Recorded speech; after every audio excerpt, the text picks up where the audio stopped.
할렐루야. 예수 함께 교회 오신 여러분을 환영하고 축복합니다. 지난 한 주간 또한 주의 은혜로 나왔고 또한 80주년 광복의 기쁨을 맞이하고 또한 이 땅 대한민국을 위해서 함께 기도하며 나아간 한 주일인 줄 믿습니다.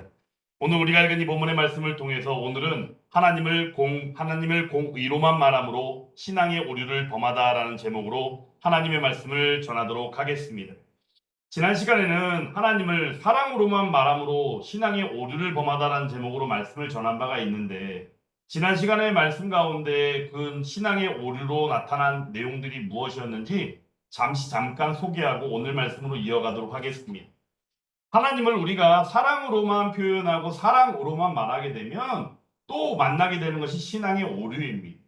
근데 그 신앙의 오류가 어떤 방식으로 나타났냐면 바로 죄에 대하여 안해진 태도와 삶으로 나타나고, 또한 그 가운데 구원에 대한 접근도 회개가 없이 구원에 대하여 말한다는 것이고, 또한 그 가운데 예수 그리스도의 십자가를 왜곡하는 경우로 나아가게 됨을 우리가 사랑만을 강조하게 되면 보게 된다는 것이었죠. 그리고 마지막으로는 하나님을 경외하는 믿음. 근데 하나님을 경외하는 것조차도 우리가 우리들 입장에서 우리들의 만족을 위해서 우리들 스스로가 왜곡하고 나아가는 경우로 나아가는 것이 신앙의 오류의 한 모습이기도 했습니다. 그러므로 하나님을 사랑으로만 말한다면 분명히 신앙의 오류가 있음을 우리는 분명히 기억하고, 또한 그러한 것이 시대 가운데 너무나도 필요함을 우리는 말씀을 통하여 보았습니다. 그러므로 우리들은 하나님에 대하여 전적으로 하나님에 대하여 알을 필요가 있습니다. 그럼에도 불구하고 우리는 하나님을 다 알 수가 없는 존재이죠. 그러므로 어떤 이들은 말합니다. 사람이, 인간이 어찌 하나님을 알 수 있겠는가라고 말을 합니다. 하지만 그것은 하나님의 말씀을 무시하는 경우이며 하나님의 말씀에 대한 믿음이 없는 사람들이 하는 말들임을 우리는 기억해야 합니다. 그러므로 우리가 하나님을 완전하게 다 알 수는 없지만 때마다 우리가 신앙생활하는 가운데 말씀을 묵상하고 또한 말씀을 들으며 말씀을 읽으며 하나님에 대하여 늘 알아가는 삶이 우리의 삶임을 기억해야 하는 것입니다. 그러므로 그 안에서 우리는 하나님을 사랑으로도 말하며 그 안에서 또한 하나님의 전적인 속성인 모든 것들을 하나하나 차분하게 알아가는 삶이 바로 그리스도인의 삶임을 기억해야 하는 것이죠. 우리가 사실 역사 속에서 바라볼 때 하나님을 사랑으로만 말하는 이 시대처럼 또한 한편으로는 하나님을 공의로만 바라보았던 시대가 참으로 있었습니다. 역사 속에서 보면 하나님의 속성을 잘못 이해하거나 한쪽으로만 치우쳐서 말을 하다 보니까 하나님은 완전하신 분임에도 불구하고 사람들의 그 제한적인 생각과 사고와 관념 가운데에서 하나님을 이해하려는 모습이 있다 보니 하나님을 스스로 반쪽짜리 하나님으로 만들어버린 경우들이 참으로 많았다는 것이에요. 실제적으로 중세 말 로마 가톨릭 교회 부패로 인하여 바로 1517년에 마틴 루터를 통하여 종교개혁이 일어났음을 우리는 잘 알고 있지 않습니까? 그런데 그때 그 당시의 모습은 어떠했느냐? 하나님의 심판과 형벌만을 강조했던 시대였습니다. 그러므로 사람들이 살아가는 삶 가운데에서 그 신앙생활은 늘 하나님이 우리에게 주실 심판에 대한 두려움으로 가득했다는 것입니다. 그러므로 그때 그 당시에 로마 가톨릭 교회의 부패 가운데 가장 큰 부패라 말할 수 있는 것이 바로 무엇이겠습니까?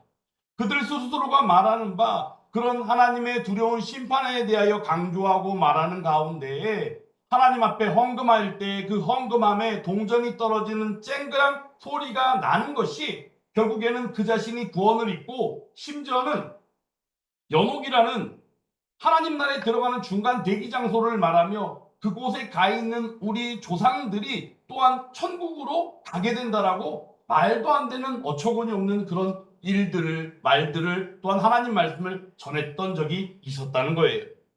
그러므로 그들의 모습은 어떠했습니까? 하나님을 무서운 재판관으로 둔갑시키고 그런 가운데에서 돈으로 결국에는 그런 모든 것들을 거래하는 모습으로 신앙생활이요 그리스도인의 삶이 점철되어지게 됐다는 것입니다.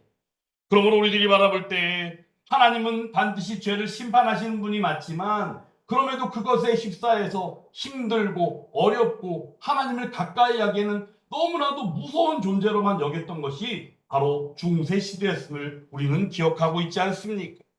그런데 중요한 것은 바로 이러한 가운데 마틴 루터라는 종교개혁의 그 시작을 알렸던 마틴 루터가 경험했던 일들을 통하여 그때 그 당시에 그 모습이 얼마나 큰 모습이었는지, 크고 두려운 일들이었는지를 우리에게 똑똑히 알게 합니다.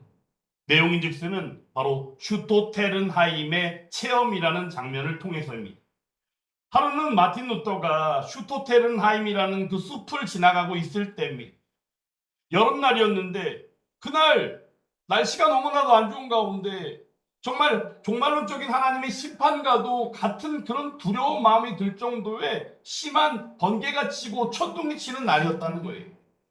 그때 그 곁을 마틴 루터가 지나갈 때에 그 매우 즉 번개가 치는 장면을 보고 가진 마음이 바로 그 자리에서 무릎 꿇고 앉아 기도했던 것이 성 안나여 나를 지켜주소서 내가 수도원에 들어가 수도사가 되겠습니다 라고 고백했다는 거예요.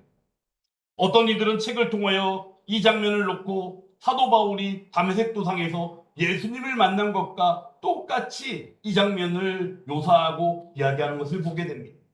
실제적으로 슈토테른하임의 이 체험은 결국에 마틴 루터가 수도사가 되고 수도서원에 들어가서 수도사가 된 이후에 그의 삶이 바뀌어지는 역사로 나아가게 되어지는데 중요한 것은 이 장면에서 바로 마틴 루터가 경험한 바로 그 하나님의 심판. 그러므로 그들이 가지고 있는 신앙의 핵심은 온전히 그냥 하나님의 심판, 두려운 심판. 그러므로 그들이 하는 행위 하나하나조차도 어찌 보면 하나님의 앞에 하나님의 죄, 하나님 앞에 생각하시는 하나님의 죄면 어떡하지? 이것을 통하여 내가 심판을 받으면 어떻게 해야지? 이런 마음들이 가득했다는 겁니다. 실제 마틴 루터가 수도원에 들어가서 수도사 생활을 하면서도 계속적으로 한동안은 가진 마음이 하나님의 심판에 대한 두려움이었습니다. 실제 슈토테른하임의 그 체험하는 가운데에서 성 안나여 나를 지켜주소서라고 기도하였던 그 마틴 루터의 모습을 통하여 그때 그 당시에 중세교회 로마 카톨릭 교회의 그 지배 아래에서 있었던 마틴 루터였음을 우리는 보게 되는 것이죠. 그럼 왜 예수 그리스도의 이름으로 기도하지 않고 예수님 앞에 기도하지 않고 왜 성 안나라는 성인의 이름으로 기도했을까? 그때 그 당시 사람들은 이 안나라는 성인이 바로 신자, 믿음의 사람들을 지켜주는 사람으로 여겼다는 거예요. 그러므로 그 기도를 통해서도 중세시대를 살았던 마틴 루터의 모습이며 또한 한편으로는 하나님의 두려운 심판 가운데 함께하고 있는 중세 사람 마틴 루터를 우리는 보게 된다는 것입니다. 그런데 수도사원에 들어가서도 계속적으로 한동안은 하나님의 심판에 대한 두려움을 가지고 있었지만 수도원에서 만난 스승과도 같은 그 존재를 통하여 바로 하나님의 그 심판보다는 하나님의 의요, 하나님이 베푸시는 은혜가 있음을 그가 보게 되었다는 겁니다. 그 말씀이 바로 로마서 1장 17절 말씀입니다.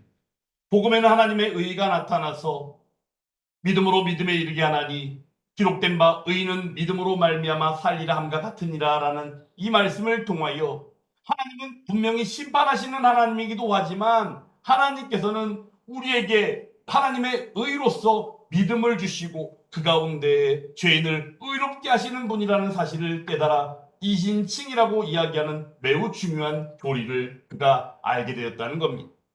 그러므로 이 깨달음을 통하여 종교개혁의 시작을 알리고 그 가운데에 나아가 엄청난 바로 로마 카톨릭 교회의 부패를 뒤로하고 하나님의 교회가 온전히 서갈 수 있도록 일하였던 마틴 루터를 만나게 된다는 겁니다.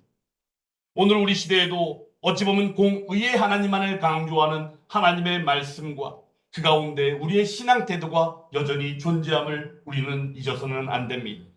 그러므로 죄와 심판을 말하는 것은 필요하겠지만 그럼에도 불구하고 거기서 멈춰버린다면 하나님은 우리에게 어떤 존재가 됩니까? 그저 우리에게 두려운 존재가 되어버립니다. 하나님을 경외한다는 것 안에는 바로 하나님을 믿는 믿음 안에는 결국에 하나님을 경외한다는 그 표현 안에 우리가 두려워하는 존재이며 하나님을 사랑하는 마음까지 함께하는 것인데 실제 거기에 하나님을 두려워한다는 그 심판만을 생각하다 보니까 하나님을 이해하는 것이 반쪽짜리 하나님 그리고 더 나아가서는 예수 그리스도의 복음도 절반만을 생각하게 되어지는 어처구니 없는 현실의 모습을 우리가 보게 된다는 겁니다. 그러므로 오늘 이 시간 복음을 통하여 바라본 바, 복음은 하나님의 공의와 하나님의 사랑이 십자가에서 완전하게 만난 소식이 바로 기쁜 소식된 복음이라는 것을 통하여 볼 때, 오늘 로마서 3장 21절부터 26절의 이 말씀을 통하여 복음의 중심이 되는 그 핵심을 보여주고 있으므로 이 말씀을 묵상하고 하나님의 풍성한 은혜를 누리며 나아가는 저와 여러분들이 다 되기를 간절히 원합니다. 먼저 오늘 말씀 가운데 보면 21절, 22절 말씀을 통하여 하나님의 한 의가 나타났다라고 말씀해 주십니다.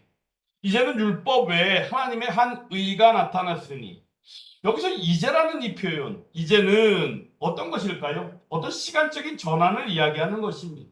근데 여기는 어떤 시간일까요? 예수 그리스도를 통하여 죄와 사망 가운데 죽을 수밖에 없던 우리들을 하나님의 의인 되시게 하시는 바로 그 구원의 구속사적인 바로 그러한 전환점으로서의 시간을 강조하고 있음을 우리가 보게 되는 거죠.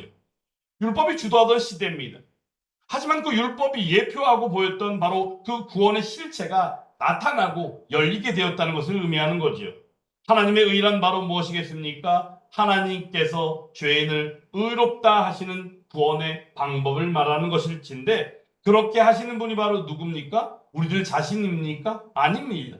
유대인들이 생각했던 것처럼 유대인들 스스로가 하나님의 율법인 십계명을 하나하나 지키고, 그것도 613개라는 율법 조항으로 하나하나 쪼개고 나눠가지고 그것들을 다 지키지 않으면 아니 되는 것처럼 말하는 가운데에서의 그 율법의 지킴이 바로 구원으로 나아감이 아니라 하나님께서 은혜로 주시는 의요, 바로 예수 그리스도로 말미암는 하나님이 만족하시는 의가 바로 우리에게 주신 바 그 구원이었음을 기억해야 한다는 것이에요. 그런데 이 구원은 신약시대 예수님이 오심으로 통하여 나타난 일들입니까? 아니라는 겁니다. 오늘 말씀 가운데 21절 말씀에는 분명히 율법과 선지자들에게 증거를 받은 것이라 라고 말씀해 주십니다. 사복음서를 통하여 볼 때에도 우리 예수님께서는 늘 때마다 바로 오늘 말씀에 나온 것처럼 율법과 선지자들 그리고 성경에 기록된 대로 그 일들을 그대로 순종하고 나아가셨음을 우리가 보지 않습니까? 그러므로 바라볼 때 예수님께서 말씀하신 바 이 오늘 로마서를 통하여 나타난 이 예수님의 그 의요, 하나님이 만족하시는 그 의는 결국 신약시대에서 시작된 것이 아니고 갑자기 나타난 것도 아니며 구약에 나타난 하나님이 우리에게 말씀하신 모든 말씀과 때와 시간과 하시는 일과 그 역사 가운데 드러나 있던 것이 바로 예수 그리스도를 향하여 있음으로 말미암아 신약시대에 예수님이 우리에게 하나님이 만족할 만한 의로서 복음으로 나타나게 되었다는 것이에요. 그런데 이 중요한 것은 바로 이 율법의 행위로 그 나타난 것이 아니라 하나님의 한 의요, 예수님으로 말미암아 하나님이 만족해 하시는 그 의가 어떠한 차별이 있는가라고 생각했을 때 결코 그렇지 않다는 겁니다. 22절 말씀 한번 같이 읽어보겠습니다. 곧 예수 그리스도를 믿음으로 말미암아 모든 믿는 자에게 미치는 하나님의 의인이 차별이 없느니라. 아멘. 중요한 것이 바로 무엇입니까? 예수님으로 말미암아요. 근데 예수님께서 우리에게 믿음을 선물로 주심으로 말미암아 그 믿음이 구원케 한 거예요. 근데 그 가운데는 차별이 있다 없다? 없다는 것입니다. 우리는 생각할 때 이 구원에 대해서도 우리 인간들의 방식은 어떠합니까? 사람들은 이해하기 좋게 이렇게 나누고 저렇게 나누고 이거는 되고 저거는 안 되고 이런 식으로 하기 마련입니다. 근데 하나님의 우리에게 말씀하신 그 사랑으로서의 표현인 예수 그리스도의 구원이요 그 복음은 어떠합니까? 차별이 없다는 겁니다. 인종도 차별이 없고 신분도 차별이 없고 또한 그 가운데 우리가 지나온 과거의 문제들도 아무런 상관이 없다는 겁니다. 그저 하나님 앞에 회개하고 나오기만 하면 하나님이 주시는 그 의는 마땅히 누리게 되어지는 구원으로 나타나게 된다는 겁니다. 그러므로 믿음으로 의롭게 되어지는 것, 바로 그것이 무엇입니까? 은혜더라라는 거예요. 우리가 너무나도 사랑하는 은혜, 너무나도 기대하고 사모하는 은혜. 그래서 이 시점에서 여러분들에게 은혜의 정의를 한 번 더 말씀드릴게요. 저는 은혜를 이렇게 정의합니다. 은혜는 무엇입니까? 아무 자격도 없는 이에게, 그 아무 자격도 없는 이가 바로 누굽니까? 저인 줄 믿습니다. 아무 자격도 없는 이가 바로 우리 집사님인 줄 믿습니다.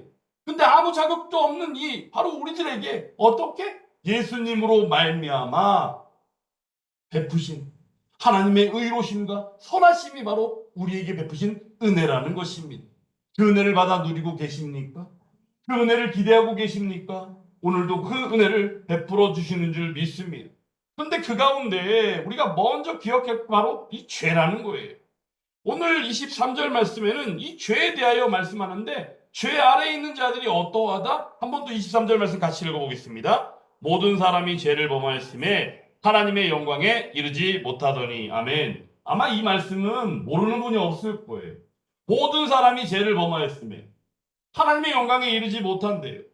여기서 말하는 모든 사람이라는 건 누구예요? 나를 빼놓고인가요? 아니죠. 내 가족을 빼놓고인가요? 아닙니다. 모든 사람 안에는 저도 마찬가지고 우리 주변에는 어느 누구든지 다 포함되는 바로 모든 사람을 말하는 겁니다. 그러므로 우리들은 태어날 때부터 누구예요? 죄인이죠.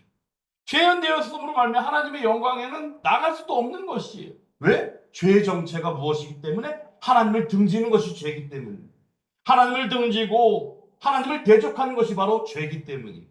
그래서 모든 사람은 죄인이기 때문에 하나님의 영광은 물론 하나님을 대적하는 자로 나아갈 수밖에 없었다는 것이죠. 그러므로 우리가 알고 기억하는 바로 전적 타락의 교리. 구원함에 있어서 우리는 그러므로 무능력한 존재입니다. 왜? 전적으로 타락한 죄인이기 때문입니다. 그러므로 우리는 우리들 스스로는 하나님의 기준이요, 하나님이 만족케 하시는 그 의로 나아갈 수가 없는 것입니다. 어떻게? 우리 스스로는 말입니다. 그러므로 하나님께서는 우리에게 말씀해 주셨습니다. 그래서 또 예수 안에 있는 속량으로 말미암아, 즉 예수님께서 친히 십자가에 달려 죽으시사 속량하셨습니다. 여기서 말하는 이 속량이라는 의미는 무엇이냐? 노예를 값을 주고 해방시키는 거예요. 어떤 노예가 있습니다. 근데 그 노예에게 자유를 주고 싶어요. 그래서 그 노예에게 값을 줘야 되잖아요. 노예의 주인에게. 그래서 노예의 주인에게 값을 지불하고 그 노예를 내가 사서 그래서 그 노예에게 자유를 주는 거예요. 이게 바로 속량이라는 의미입니다. 그러므로 예수님의 십자가 가운데 바로 대속의 은혜가 바로 어떤 것이냐? 우리가 죄의 종이었던 우리들을 바로 완전하게 해방시키시는 바로 사건이 십자가 구속이요 속량의 사건이라는 것입니다. 너무나도 잘 알고 있지만 이 표현에 대해서 우리가 생소할 수 있지만 오늘 이 말씀을 듣고 이 속량의 은혜가 얼마나 큰 은혜인지를 다시금 기억하고 감격의 기쁨을 누리는 저와 여러분들이 다 되기를 간절히 원합니다. 근데 이 구원에는 대가가 지불되었다는 거예요. 대가가 지불되었다는 거예요. 근데 그 대가가 바로 뭘까요? 우리가 어떤 값을 치른 것입니까? 아닙니다. 오직 한 분, 우리의 구원자 예수 그리스도의 십자가의 그 보혈로 말미암아 그 죄값이 치러졌음을 우리는 기억해야 합니다. 그러므로 구약의 제사를 통하여 속죄 제물이 죄인을 대신해서 죽었지, 그렇듯이 바로 예수님께서 바로 하나님의 진노를 담당하시고 우리들의 죄값을 치르시기 위하여 친히 화목 제물이 되어 주셨음을 우리는 기억해야 합니다. 그리고는 하나님의 우리들을 사랑으로 품어주신 사건이 바로 십자가 구속의 사건입니다. 그런데 여기서 우리가 잊지 말아야 할 것이 바로 무엇이겠습니까? 사랑이 나타났지만 거기에는 또한 하나님의 공의가 죄된 것이 아님을 기억해야 합니다. 그러므로 지난주에도 말씀을 전하며 말씀드린 것처럼 십자가 사건은 바로 어떤 사건이에요? 하나님의 사랑과 하나님의 공의가 완전히 일치되어진 사건임을 기억해야 한다는 것입니다. 그러므로 우리는 하나님을 온전히 기억해야 합니다. 오늘 말씀 가운데는 자기도 의로우시며 또한 예수 믿는 자도 의롭다 하려 하심으로 십자가에 달려 죽으셨음을 우리는 알지 않습니까? 바로 이것이 십자가의 본질을 압축하고 있는 내용입니다. 자기도 의로우시며 하나님께서는 죄를 결코 무시하지 않으시기 때문에 죄의 문제가 해결되어야 하기 때문에 바로 예수님의 의가 나타난 것입니다. 근데 그 가운데 예수님의 의만 나타나는 것이 아니라 예수 믿는 자조차도 의롭게 하셨다는 겁니다. 그러므로 죄인을 사랑하심으로 구원하신 우리의 하나님. 그래서 우리는 십자가에 대하여 말할 때 그것은 하나님의 공의의 집행이자 사랑의 선물로서 우리는 십자가를 이해해야 한다는 것이에요. 사랑하는 여러분, 대속적인 속죄의 중심인 바로 이 십자가, 여러분들 얼마나 깊이 묵상하십니까? 이 십자가를 얼마나 깊이, 얼마나 자주 묵상하십니까? 일상 가운데 하나님을 예배하는 일상이 되기를 간절히 원하지만 그 가운데 예수 그리스도의 십자가가 늘 묵상되어지는 저와 여러분들이 다 될 수 있기를 간절히 원합니다. 아무 자격도 없는 우리에게 바로 예수님으로 말미암아 예수 그리스도의 십자가 구속으로 말미암아 베풀어 주신 하나님의 의로우심과 선하심, 바로 그것이 하나님의 은혜 아니고 바로 무엇이겠습니까? 그런데 이처럼 우리가 엄청난 하나님의 은혜를 반쪽짜리로 만들어버리고 있는 이 현실, 지난주 말씀을 통해서는 하나님을 사랑으로만 말하다 보니까 신앙의 오류를 범했지. 또 한편에서는 하나님을 공의로만 말하다 보니까 마틴 루처처럼 행동 하나하나조차도 이게 제가 되면 어떡하지? 하나님 보실 때 심판받으면 어떡하지?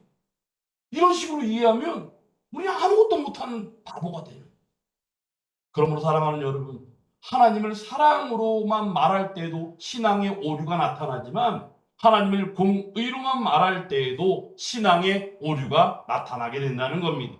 그러므로 이 시간, 그러면 공의만 강조할 때에는 어떤 신앙의 오류들이 나타날까? 몇 가지로 여러분에게 소개해 드리겠습니다. 첫 번째는 우리가 또 다른 율법주의로 흘러갈 수밖에 없게 된다는 겁니다. 유대인들의 모습이 어땠습니까? 실제 율법주의가 아니고 무엇이었습니까? 그러다 보니까 율법주의로 흘러가게 되면 결국에는 구원도 어떻게 돼요? 내가 뭔가를 함을 통해서 얻게 되는 게 구원이다라고 여기는 잘못된 신앙으로 빠져버린다는 거예요. 그러므로 그 안에서는 어떻게 됩니까? 사람들을 이야기할 때도 저 사람은 어떤 일들을 했기 때문에 대단한 사람이고, 저 사람은 어떤 일을 또 했기 때문에 하나님이 기뻐하는 사람이고, 저 사람은 어떤 일을 했기 때문에 하나님이 미워하는 사람이고, 스스로 우리들이 그렇게 재단하고 평가하게 된다는 거예요. 그런데 하나님의 교회를 이루고 그 가운데 우리가 하나님의 말씀을 받고 하나님의 말씀 가운데 녹아지는 삶을 살기 위해서는 서로 함께 주의 사랑으로 권면하고 때로는 책망하는 일들이 분명히 필요하긴 하지만 그것이 지나친 어떤 평가로, 지나친 어떤 판단으로 나아가는 것은 우리가 결코 넘겨서는 안 될 문제이더라라는 겁니다.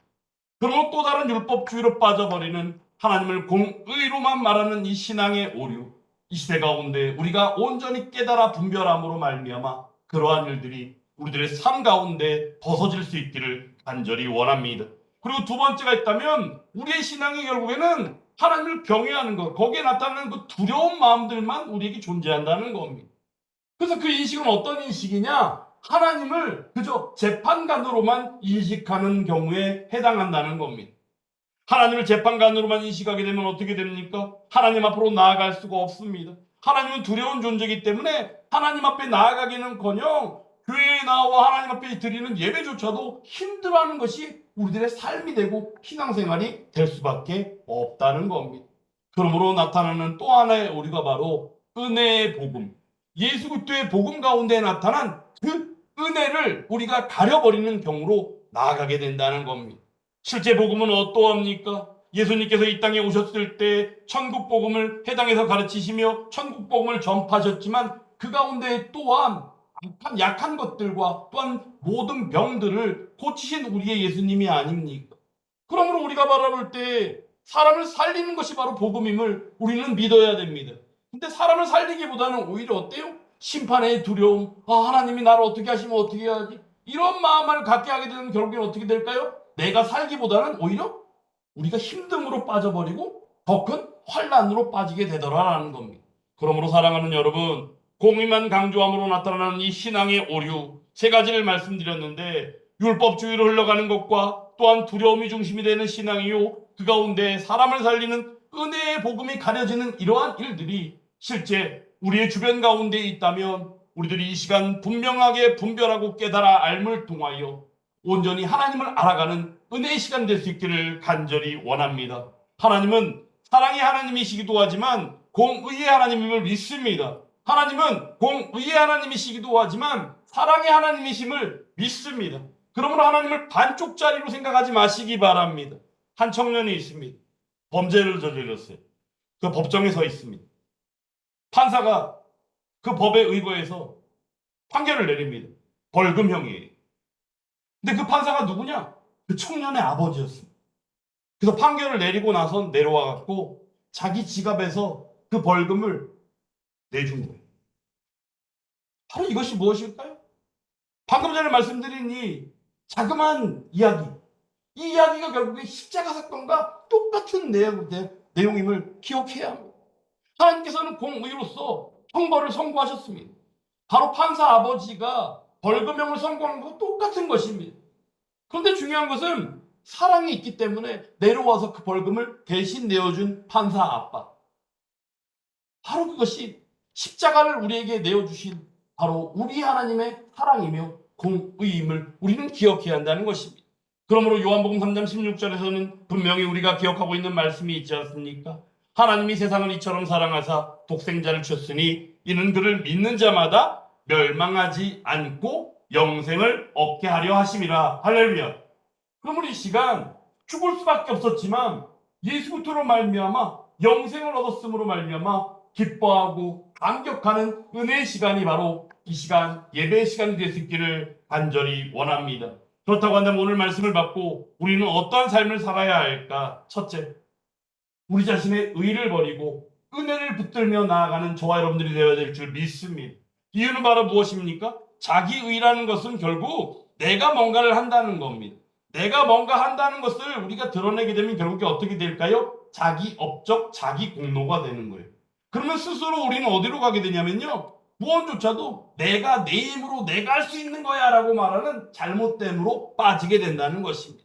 그러므로 사랑하는 여러분, 자기 의를 내려놓고 또한 그 가운데 영적인 교만도 내려놓고 온전히 주의 은혜를 붙들며 나아가는 저와 여러분들이 다 되기를 간절히 원합니다. 그럼 우리가 에베소 2장에서는 이런 말씀이 있지 않습니까? 너희는 그 은혜에 의하여 믿음으로 말미암아 구원을 받았으니 이것은 너희에게서 난 것이 아니요 하나님의 선물이라. 행위에서 난 것이 아니니 이는 누구든지 자랑하지 못하게 하려 하심이라. 할렐루야. 그러므로 우리가 자랑할 것은 아무것도 없습니다. 우리는 그저 감사할 뿐입니다. 사모할 뿐입니다. 무엇을요? 은혜를 말입니다. 그러므로 은혜를 붙들며 나아가는 저와 여러분들이 다 되기를 간절히 원합니다. 그리고 두 번째가 있다면 바로 공의가 또한 사랑이 함께하는 하나님을 온전히 전하며 나아가는 저와 여러분들이 다 되기를 간절히 원합니다. 하나님 말씀을 들을 때에도 복음이 한쪽으로 쏠려버린다면 그 복음을 듣는 우리들의 신앙생활도 삐뚤어지고 쏠릴 수밖에 없는 겁니다. 지금 이 시대를 바라볼 때도 어떠합니까? 저는 시대가 요구하는 것을 교회가 들어줘야 된다는 말처럼 어리석은 말이 없다고 생각해요. 시대가 요구하기 때문에, 세상이 요구하기 때문에 교회가 들어줘야 된다? 그건 잘못된 것이죠.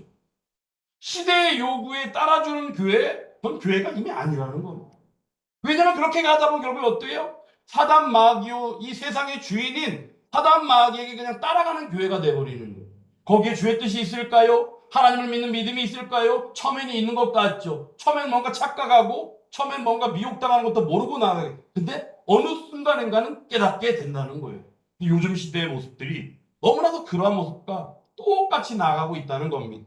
그러므로 사랑하는 여러분, 하나님에 대하여 우리가 이해할 때 하나님의 공의가 있으면 하나님의 사랑이 함께하는 것을 기억하며 십자가를 묵상하고 바로 온전한 복음, 순전한 복음을 사모하고 기대하는 가운데 받은 바 그 은혜 가운데 나아가 전하고 나아가는 저와 여러분들이 다 되기를 간절히 주님의 이름으로 축원합니다. 그렇게 할 때 우리는 받은 사랑을 나누어주는 삶으로 나아가게 됩니다. 저는 늘 말씀을 드릴 때 이런 말씀 드리잖아요. 받았기에 전할 수밖에 없는, 바로 이거를 다른 말로 표현한 바는 뭐예요? 감격이라는 겁니다. 감격이라는 거는 단지 그냥 기뻐하는 거에 멈추는 것이 아닙니다. 내가 받았기 때문에 너무 기쁘고 기쁜 나머지 가서 전할 수밖에 없게 된다는 거예요. 이러한 은혜의 삶이 저와 여러분들의 삶이 될 수 있기를 간절히 원합니다. 긍휼히 여기는 자는 복이 있나니 그들이 긍휼히 여김을 받을 것이미요라고 예수님의 산상수훈 가운데 말씀해 주셨습니다. 결국에 이 내용은 바로 무엇입니까? 긍휼히 여기는 자는 복이 있나니, 이게 순서적으로 볼 때는 하나님의 긍휼하심을 받았고 그 가운데 하나님의 자녀요 하나님 나라의 백성이 되었기 때문에 긍휼히 여기는 주의 사랑의 마음이 함께할 수밖에 없다는 겁니다.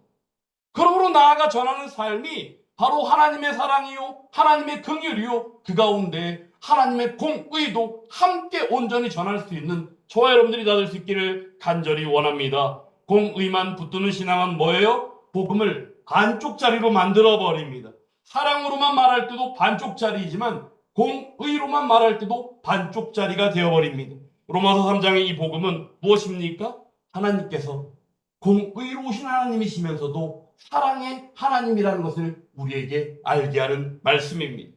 방금 전에도 말씀드린 것은 십자가는 무엇입니까? 하나님의 공의와 하나님의 사랑이 완전하게 일치되어져 우리에게 보여주신 그 속량의 사건이 바로 십자가의 사건임을 기억할 때 바로 그 십자가의 은혜, 예수 그리스도의 그 은혜. 근데 우리가 오늘 말씀을 들은 것처럼 우리는 어떻게 합니까? 하나님을 그리고 나아가서 복음을 우리 스스로 재단하고 나뉘고 우리의 만족과 우리의 스스로 생각하는 어떤 사고의 틀 안에서 이렇게 저렇게만 반죽하고 만들어버리잖아요. 하나님은 우리가 반죽한다고 만들어지는 분이 아님을 기억해야 됩니다. 우리가 하나님이 창조 가운데 만들어진 피조물이지 하나님이 우리의 손아귀에서 이렇게 저렇게 반죽한다고 만들어지는 분이 아님을 분명히 기억하시기 바랍니다. 그러므로 우리가 온전히 이 시대 가운데 하나님을 스스로 재단하고 분리시키는 신앙의 오류, 그러한 일들이 너무나도 많음을 분별하고 나아갈 수 있기를 간절히 원합니다. 그때 먼저 우리의 영혼을 바라볼 수 있게 간절히 원합니다. 어떻게요? 나는 과연 어떠한가? 혹시 나도 그렇게 하고 있지 않는가? 방금 전에도 말씀드린 것처럼 세상이 요구하니까 우리도 해야 돼. 세상이 요구하니까 나도 그렇게 돼야 돼. 여러분, 세상이 요구하니까가 아니라 하나님이 말씀하시니까 순종하며 나아갈 수 있기를 간절히 원합니다. 하나님을 벗어나면 우리는 그리스도인이 아닌 겁니다. 세상이 종이 되어버리는 것이죠. 이러한 일들을 기억하며 오늘도 이 말씀을 받음으로 말미암아 세상의 요구에 답을 하는 복음도 교회도 아닌 세상을 향하여 온전히 하나님의 뜻을 전하고 하나님 베푸신 그 은혜요 사랑과 공의를 온전히 전파하고 나아가는 저와 여러분들이 다 될 수 있기를 주님의 이름으로 축원합니다.